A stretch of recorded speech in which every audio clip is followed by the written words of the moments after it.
Debate y luego pienso dónde lo subo y qué mierdas. Who would win a death battle? That's right, he's back. In case you're one of the many psycho supervillains stalking the streets of Gotham City, I would make peace with whatever god you pray to, because they won't save you from the goddamn Batman. But before he dressed like a giant rodent and employed little boys in booty shorts as meat shields, he was Bruce Wayne, scion of the multi-billion-dollar company Wayne Enterprises. Until Mom Bruno had Diaz. a 360 no-scope, leaving Bruce with a void inside him that could only be filled by the never-ending quest for justice and vengeance. That night, Bruce Wayne died, and the Batman was born. He would devote his life to perfecting his body and mind to become more than human. He would transcend his own mortality into legend, a nightmare to haunt evildoers till the end of time. Jesus Christ, I feel like Zoloft and therapy would work too, but okay, whatever works. Batman's resume is absurd. He's mastered 127 martial arts, trained in stealth and assassination, and is a super genius with a photographic memory. He's the world's greatest detective, bar none. Like how the League of Shadows needs to keep erasing Batman's memories because he keeps finding their secret bases. Or the time he found a dead body with no entry or exit wound and a 40-year-old bullet nearby, and somehow determined it must have been fired backwards in time. Despite being a master marksman, escape artist, forensic scientist, Batman. engineer, And Ninja, one of Batman's assets stands above them all. his Bat Stacks! Bats has poured his billions into tactical armor and gadgets for every conceivable situation. If there's one word to describe Batman, it's prepared. Made of reinforced Kevlar and titanium, his batsuit can resist knives and gunfire, and even protect him Uno de from sus this trajes. massive explosion. Judging by the size of the detonation, Batman's distance from the Ya epicenter, empezamos. and the surface area of his body, he must have withstood a blast of nearly 60 tons of TNT. His cowl comes with night vision, infrared, and a radio, while his utility belt is chock full of smoke bombs, nerve toxins, a grappling hook, and batarangs, which he can control midair and set to explode. It was these tools that allowed Batman to wage his one-man war on crime. But once he got over his angsty loner phase, he helped found the Justice League of America in order to bring his personal brand of Bat Justice to the entire world. And Batman's knack for schemes and preparation skyrocketed to match, turning him into the Bat God we all know and mean. Like the time he developed a backup personality that would ensure he functions as Batman in case of a psychological attack that drove him mad. A backup human operating system. Like a computer, but it's his brain. He even has plans tailored to his teammates' weaknesses should they ever go rogue. He's developed contingencies for everything, See? which is why Bats comes prepared with extra suits for any occasion. Like his Nightfall exosuit to battle Bane, or the Justice Buster, which he obviously designed to combat the Justice League. He even got a final Batsuit from his sixth dimensional self that can rewrite your mind. But my favorite is his stylish zebra suit, which he wore after getting weird Magneto powers. They just made his suit look like this for some reason. There's also the Rainbow Batman suit, the Suit of Sorrows, and of course, the Bat Nipples.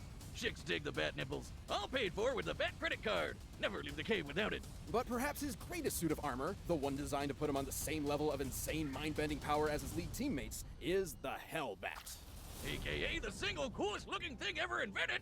Forged by Superman in the heart of the sun, each member of the Justice League contributed to this monstrous mech's abilities. And boy does it show, the Hellbat is absolutely hardcore. Made of nanokinetic mesh, it can shapeshift around Batman's body and operates via telepathic link. It can fly, turn invisible, and fire a bat-shaped chest laser. And by diverting all the suit's power into his fists, he can use the Devastator, a punch powered by Wonder Woman's strength. And she's strong enough to yank the friggin' Earth around. Though it does have a 95% chance of giving old bats a heart attack. Which he has given himself to save all of Gotham City on at least one occasion. It's that level of insane drive that pushed him to use the Hellbat in his one-man invasion of Apocalypse in order to bring his son back to life. You know, Apocalypse, home to the god of evil himself, Darkseid. Batman stared down the final boss of DC Comics and actually kicked his ass. This is incredible, considering Darkseid is a being strong enough to destroy entire universes and fast enough to fly to the edge of the universe in seconds. Since the DC universe cómics is diferentes, significantly en cómics larger than our diferentes, en own, cómics that would be diferentes, over en cómics 600 quintillion times the speed of light. That same Darkseid avatar even took a Shoryuken from Alan Scott, who was amped up from the energy of the multiverse. And Bats cleaned his clock just as hard. But this incalculable strength is drawn from Batman's own life force, specifically his metabolism. Should any fight with the Hellbat go on too long, Batman may succumb to his hunger before finishing the fight himself. Or absorb someone else's biomass for fuel. That works too. So basically, you'd have to be completely batshit insane to pilot this thing. And Bats, yeah, sorry to break it to you, but the grown man that wears his underwear on the outside isn't all there. In keeping with being a perfectionist, though, he's completely aware of this. That's why he does not kill. Because if he did, he understands that he can't trust himself to know when to stop. Batman has outsmarted the nigh-omniscient Metron, Estúpido. defeated his dark counterpart, the Batman Who Laughs, and humiliated Superman in a one-on-one fight. No, wait, that one's not canon. That one he technically had help. Yeah, that one! Although many of his greatest accomplishments have been aided by his exceptional prep work and foreknowledge, he's no stranger to being put on the spot, even in the face of Armageddon. Who else would kick Acaban de the demostrar las veces que specter, pelea con the los Superman en angel of diferentes wrath, God's cómics, divine son judgment in multiversos the diferentes y face, tal. and then tell him to get the hell out of his city? I'll tell you who. The goddamn motherfucking na Batman! My parademons arrive soon. Think I haven't planned for this?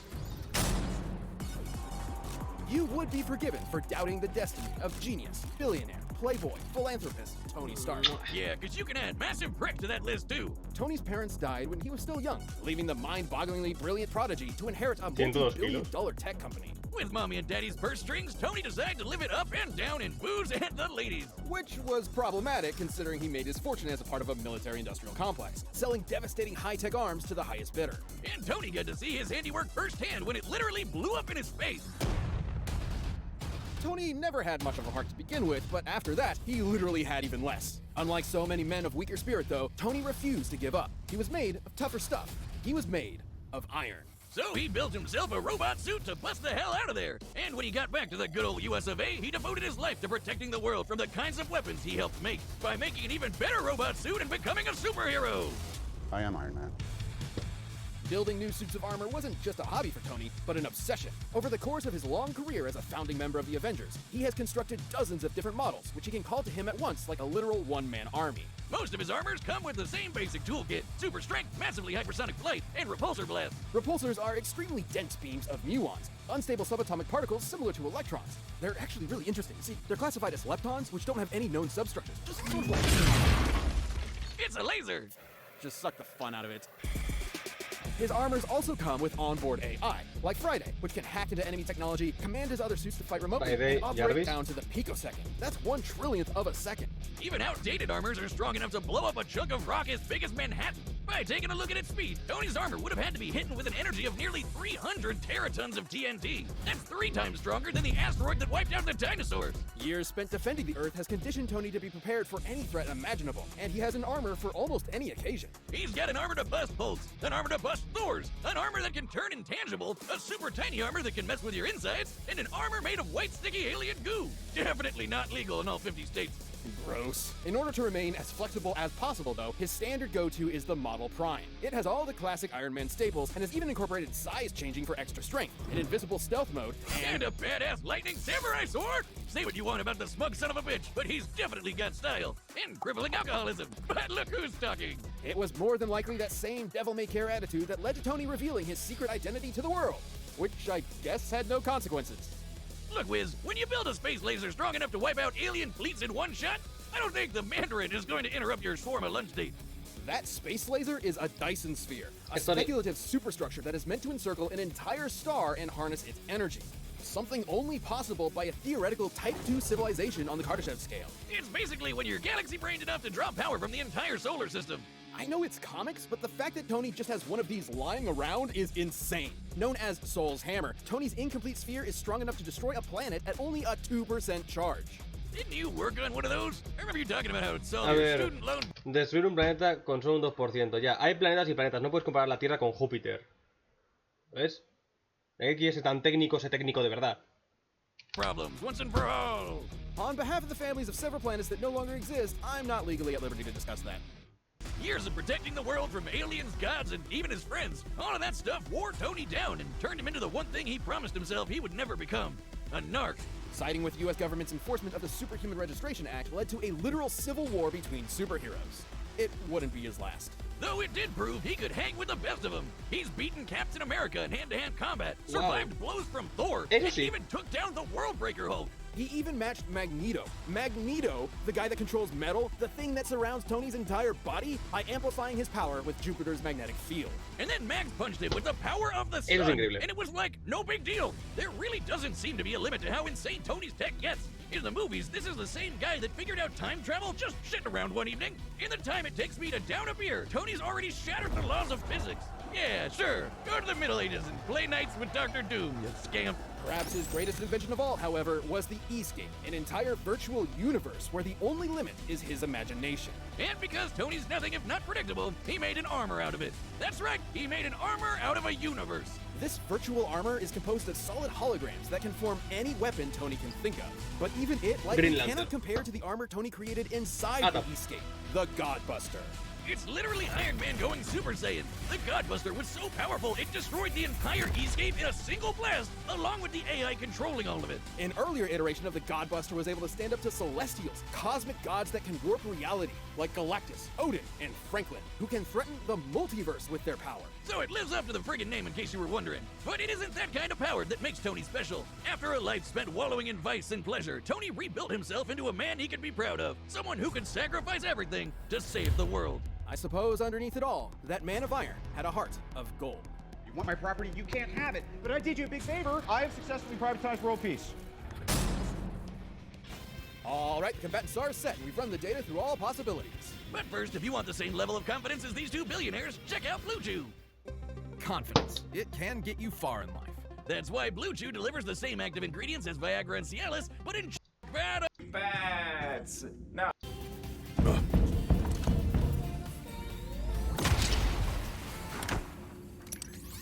Hey, bats. Now, I can respect a man with a healthy sense of paranoia and billions to spare, but Steve and Nat are really up my ass about this.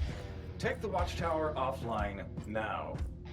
Bruce, you don't want this fight, Tony. It'll be the biggest mistake of your life. Clark, do you read me? The watchtower is being attacked. Seriously, Bats? Superman? I figured out hacking in the 2nd grade. How do you think I got in here? Aside from...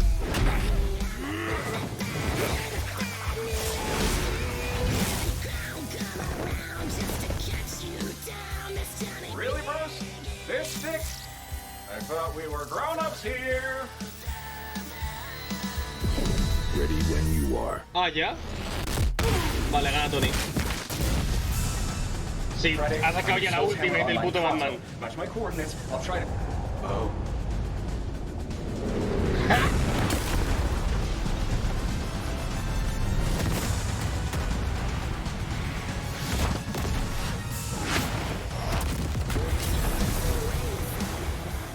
What did you expect? I am Batman. And I am Iron Man. I've got a suit for everything, Bats, including busting wannabe gods like you.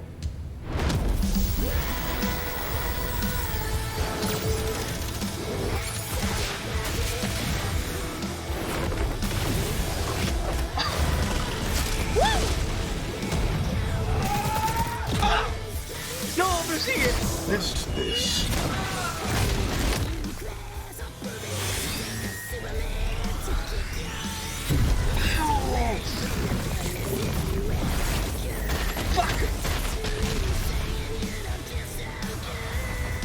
Ay, no puso quién crees que va a ganar la mierda.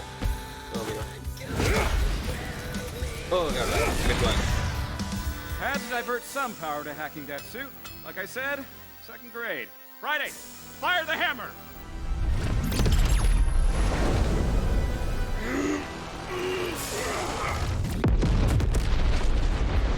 ¿Cómo sobrevives?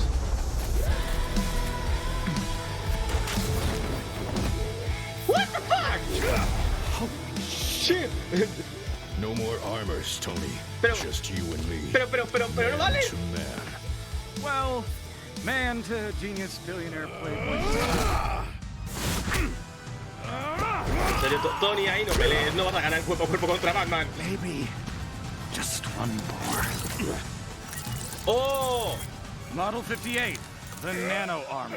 Snuck it into your body back on the watchtower. Friday, initiate self-destruct.